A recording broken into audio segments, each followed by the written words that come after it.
ഏറ്റവും പഴകിയ വസ്ത്രങ്ങൾ. കുട്ടികളെ ഏറ്റവും പഴകിയ വസ്ത്രങ്ങൾ അണിയിച്ച് സ്കൂളിലേക്ക് അയച്ചാൽ മതി.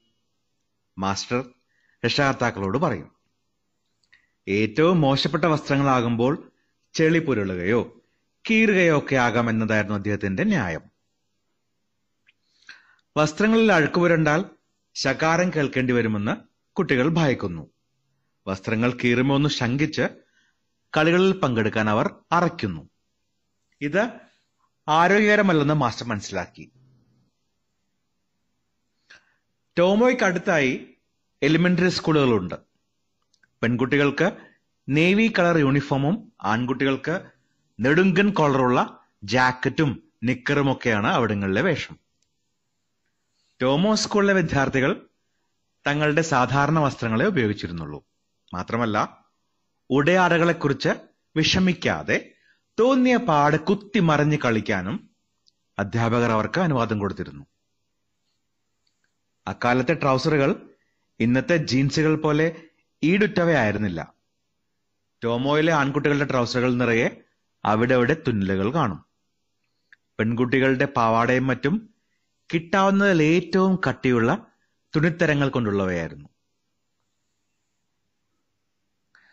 അന്യരുടെ തോട്ടങ്ങളുടെ കമ്പിവേലിക്കടിയിലൂടെ നുഴഞ്ഞു കയറുക, ആളൊഴിഞ്ഞ പറമ്പുകളുടെ വേലിപ്പത്തൽ പൊളിച്ചോടുക എന്നിവയാണ് ടോട്ടോച്ചാന്റെ ഇഷ്ടവിനോദങ്ങൾ.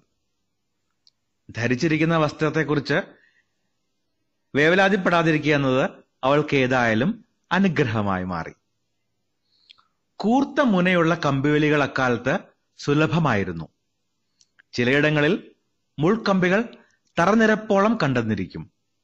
അത്തരമൊന്നിലൂടെ കടക്കണമെങ്കിൽ ഒരു പട്ടിയെപ്പോലെ കുഴി കുത്തി ചുഴിഞ്ഞിറങ്ങേണ്ടതുണ്ട്. ടോട്ടോച്ചാൻ എത്ര സൂക്ഷിച്ചാലും രക്ഷയില്ല. അവളുടെ വസ്ത്രങ്ങൾ പതിവ് പോലെ കമ്പിമുനയിൽ ഉടക്കുകയും കീറുകയും ചെയ്യും. ഒരിക്കൽ ടോട്ടോച്ചാൻ തന്റെ പതിവ് വിനോദത്തിൽ ഏർപ്പെട്ടിരിക്കുകയായിരുന്നു.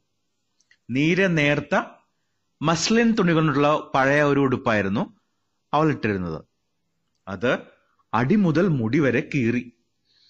പഴകിയതാണെങ്കിൽ അമ്മയ്ക്ക് വളരെയേറെ ഇഷ്ടപ്പെട്ട ഒരു ഉടുപ്പായിരുന്നു അത്. അമ്മയോട് എന്താണ് പറയുക?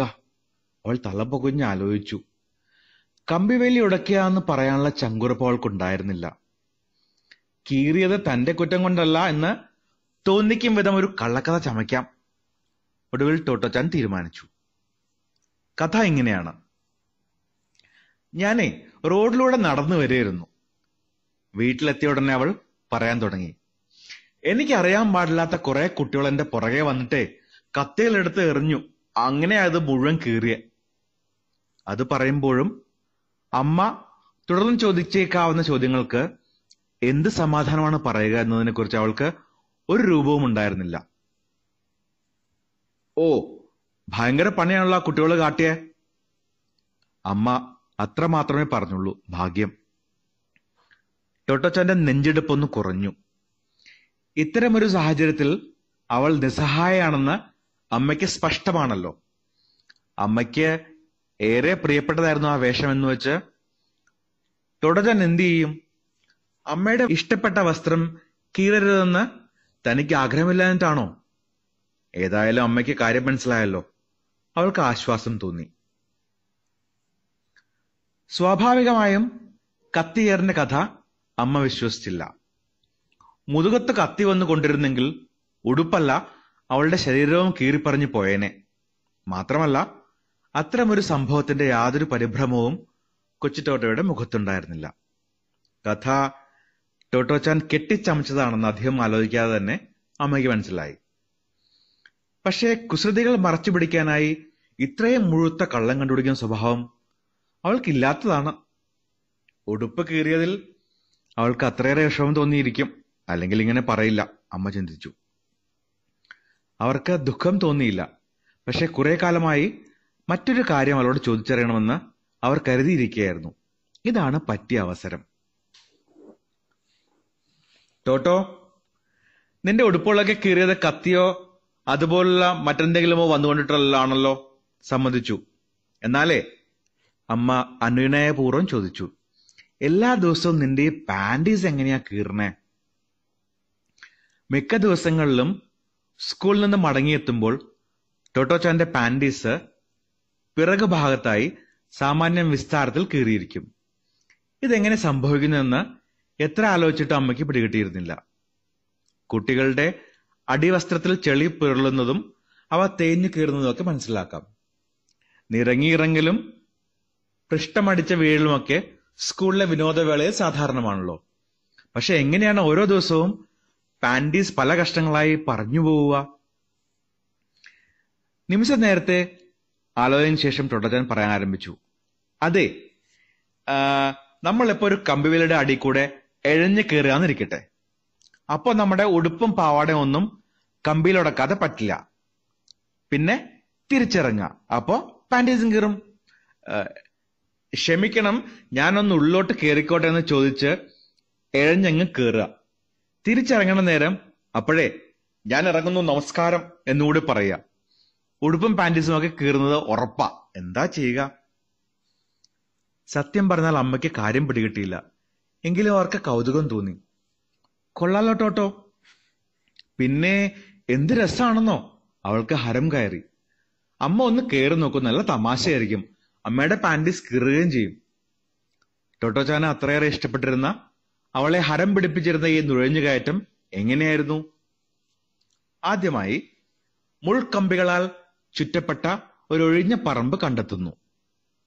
വേലിയെ സമീപിച്ച് ഇപ്രകാരം ചോദിക്കണം, ക്ഷമിക്കണം, ഞാനൊന്ന് ഉള്ളിലോ കയറിക്കോട്ടെ.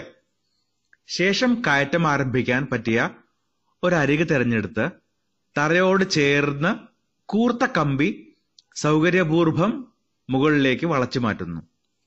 പിന്നെ കുഴികുത്തലാണ്. കയറേണ്ട ഭാഗത്തെ മണ്ണ് തോണ്ടി മാറ്റി ശരീരം കടക്കാൻ പാകത്തിലുള്ള വിടവ് തയ്യാറാക്കുന്നു.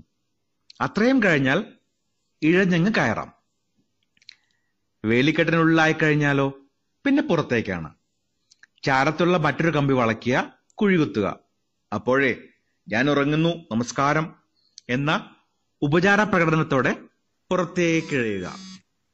അടിവസ്ത്രം ഉൾപ്പെടെയുള്ള ഉടുതുണികൾ കമ്പിവേലിയിൽ ഉടക്കി കയറുന്നത് എങ്ങനെയെന്ന് അമ്മയ്ക്ക് വ്യക്തമായി. കയറ്റവും ഇറക്കവും കുഴികുത്തലും ഒരു തവണയല്ല, കമ്പികൾ വരിവരിയായി വളച്ച് പാമ്പിഴയും മറ്റുള്ള ഈ പരിപാടി ഇങ്ങനെ പല തവണ ആവർത്തിച്ചുകൊണ്ടിരിക്കും. ഉടുതുണികൾ ഓരോ തവണയും കീറിക്കൊണ്ടും ഇരിക്കും. വേലിക്കുള്ളിലേക്കും പുറത്തേക്കും വളഞ്ഞു പുളഞ്ഞ് ഒരറ്റം മുതൽ മറ്റേ അറ്റം വരെ ആവർത്തിക്കുന്ന ഈ ഇഴഞ്ഞു നടപ്പ് കൊച്ചുടോട്ടയെ ഹരം പിടിപ്പിച്ചു. അവൾ ആഹ്ലാദത്തോടെ അതിൽ മുഴുകി. അവളുടെ പാൻറ്റീസ് കീറായിരുന്നാലേ അത്ഭുതമുള്ളൂ. മുതിർന്ന ഒരാൾ ഇതുപോലെ ഇഴഞ്ഞു നടന്നാൽ വിയർത്ത് തളരുകയാവും ഫലം. എന്നല്ല, ഇത്തരമൊരു വിനോദം മുതിർന്നവരെ ഒട്ടും തന്നെ രസിപ്പിക്കുകയുമില്ല. പക്ഷേ കുട്ടികൾക്കോ അതിരില്ലാത്ത വിസ്മയങ്ങളാണ്. ഇതുപോലൊരു വിചിത്ര വിനോദം അവരെ ഉന്മത്തരാക്കും.